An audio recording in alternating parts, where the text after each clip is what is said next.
제3의 장소, 전 세계에 걸쳐서 커뮤니티 카페라는 모델들이 있습니다. 오늘은 7가지 모델을 소개하고 가장 블루 오션이 될 만한 한 가지 모델을 설명하도록 하겠습니다. 안녕하세요. 저는 시니어 라이프 비즈니스를 연구하는 최학희입니다. 오늘은 덴도시에서 소개되고 있는 커뮤니티 카페부터 이야기를 풀어가고자 합니다. 먼저 시작은 지역 독거 노령자들의 고립 방지를 목적으로 출발을 했습니다. 그러다가 보육원, 유치원, 초, 중고생까지 다세대 교류회 장으로 변했고요. 격주 일요일 모여서 그 프로그램 교류회, 요리회, 독거노인 돌봄 등을 하고 있습니다. 두 번째 모델로 설명드릴 부분은요. 치매 인지증 카페입니다. 이곳은 치매 환자와 가족, 의료 간병 전문인 지역 주민들이 모여서 이 치매에 관련돼서 얘기를 하는 겁니다. 그래서 고민 상담 및 정보를 교환하고요. 티타임을 갖고 미니 강좌, Q&A 등을 합니다. 매월 첫째 주 토요일 날 하고요. 이 회에 약 30에서 50명이 모입니다. 그리고 일본 전역에는 약 5천 개가 운영되고 있습니다. 우리도 치매가 중요해지고 있고요. 이 치매를 다루는 데 있어서 가장 중요한 것은 치매를 돌보는 가족들입니다.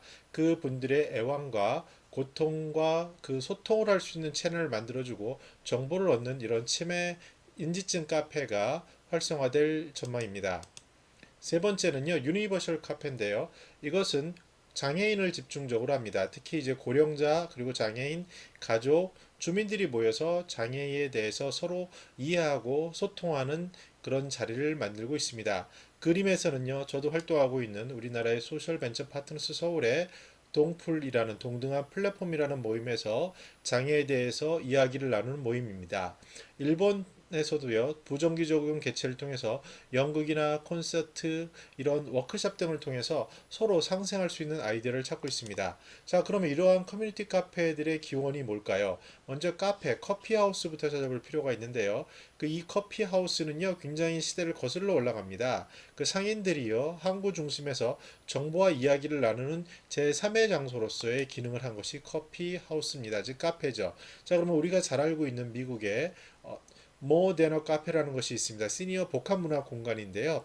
이곳의 캐치플레이는 뭐냐면요. 잘 먹고, 잘 배우고, 잘 놀고, 잘 늘자라는 겁니다. 그래서 시니어들이 집 외에 전에는 일터가 있었지만 그게 없어지니까 제3의 아지트가 필요했고요. 거기서 캠퍼스와 커뮤니티 기능을 수행하는 겁니다. 그래서 먹고 즐기는 그런 프로그램들이 있고요. 주말에는 자녀, 손자녀들이 모여서 프로그램을 같이 합니다. 그리고 디지털 교육, 취미 및 여가 프로그램도 진행하고 있습니다. 그 다음은요, 그 이온이라는 그 일본의 복합 매장입니다. 쇼핑몰. 특히 이제 카사이점에서는요, 제 4층을 180m짜리 이런 그림에서 보시는 워킹 코스를 만들었습니다. 그래서 함께 시간을 즐기는 사람들의 커뮤니티 프로라고 해서 만들었는데요. 이 180m를 걸으면서 운동 프로그램도 즐기고요. 가다 보면 건강 모닝 세트가 있고 150개의 문화센터 강좌가 열립니다. 그리고 서점도 있고요. 당연히 피트니스 센터, 그리고 그 다른 층으로 이어지면 데이케어 센터라든지 복지용품 판매점까지 연결하는 이런 제3의 공간을 대형 유통몰에서 찾고 있습니다. 그 다음은요, 조금 이제 그 기업에서 임원 이상을 냈던 그러한 부유층을 대상으로 한 도심 속 놀이터라는 휴릭 프리미엄 클럽입니다. 즉 이런 분들도 도심에 나갈 때 거점이 필요하다는 것에 착안해서요. 쉬고 비즈니스를 하고 레저와 운동을 할 수 있고 특히 개인 업무용 부스를 만드는 어떠한 이러한 그 코워킹 스페이스 이런 부분으로 볼 수 있습니다. 그래서 입회금은 좀 비싼 편인데요.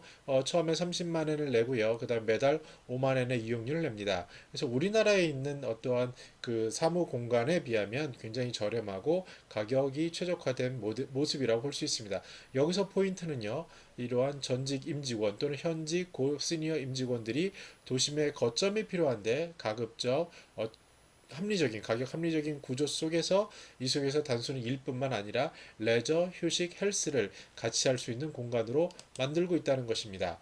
자, 그럼 오늘 제가 여러 가지를 봤는데요. 중요한 것은 뭡니까? 각 목표 고객별로 시니어가 되다 보면은 상대적으로 시간이 늘어나게 됩니다. 전에는 회사나 일을 가게 됐는데요. 그런 부분이 없어지면서 시간이 늘어나고 집 외에 일터 외에 제3의 장소가 필요하게 되고 그것을 카페라는 형태로 담게 됩니다. 비즈니스 관점에서 봤을 때요. 그곳에서는 당연히 먼저 외로움을 극복할 수 있는 소통이 있어야 되고요. 식사와 놀이, 일, 그리고 이들이 구매 동선 속에 자연스럽게 노출함으로써 그 속에서 상거래, 비즈니스가 일어날 수 있게 합니다. 자, 그럼 우리나라에서 가장 매력적인 곳 한 군데는 어딜까요?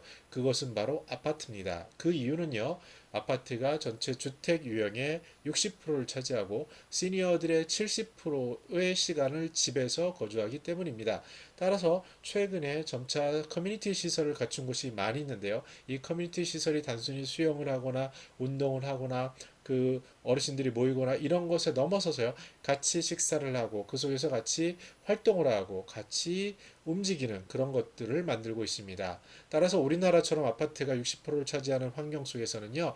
그 시니어 목표 고객별 제3의 장소를 아파트 커뮤니티를 중심으로 만드는 것이 굉장히 각광받을 수 있고 중요한 포인트가 될 것이라고 봅니다. 네, 오늘은 이렇게 시니어 비즈니스 트렌드를 통해 봤습니다. 저는 라이프 스타일과 비즈니스 트렌드를 매주 화요일, 목요일 8시에 업로드하고 있습니다. 구독하기 부탁드리겠습니다. 감사합니다.